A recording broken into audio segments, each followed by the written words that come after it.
పెట్టేటప్పుడు వెంకటేశ్వర స్వామి బట్టలు పెట్టేటప్పుడు నా మీద 23 క్లేమోర్ మైన్స్ పెట్టి నన్ను హత్యా ప్రయత్నం చేయడానికి ప్రయత్నం చేశారు.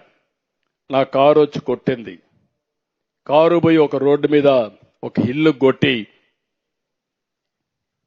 ఎట్లా బతికానో నాకే తెలియదు. సాక్షాత్తు వెంకటేశ్వర స్వామి దిగొచ్చి నువ్వు చనిపోతే నాకు అపవాదం వస్తుందనే ఉద్దేశంతో నన్ను బతికిచ్చాడేవో గాని నాకు తెలియదు.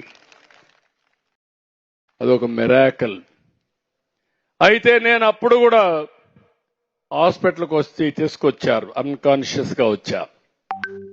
తీసుకొస్తే ఎస్పీని ఒక పక్క చూసా, ఇంకొక పక్క కలెక్టర్ని చూసా.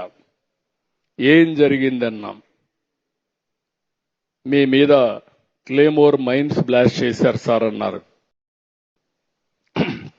ఎస్పీని చూసి నీకేం చెప్పాను అని అడిగా. కాసేపు ఆలోచించి తలకొంచున్నాడు. ఎవరైనా కానీ ఇలాంటి దుర్మార్గం చేస్తే నేను మీకు చెప్పింది వీఐపీని వేరే వాళ్ళు ప్రొటెక్ట్ చేస్తారు, చేసిన వాడిని పట్టుకునే బాధ్యత మీది.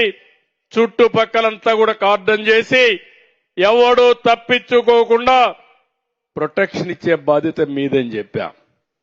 ఆ మాట చెప్పినప్పుడు సార్ అంటే నువ్వు అవసరం లేదు, కలెక్టర్ ఉన్నాడు చూసుకుంటాడు, నువ్వు వెళ్ళమన్నా. అంటే నేను ప్రాణాపాయం వచ్చినా నా డ్యూటీ నేను మరవలేదంటే అది నా పట్టుదలని మరొకసారి కొండే మీ అందరికీ విజ్ఞప్తి చేస్తున్నా.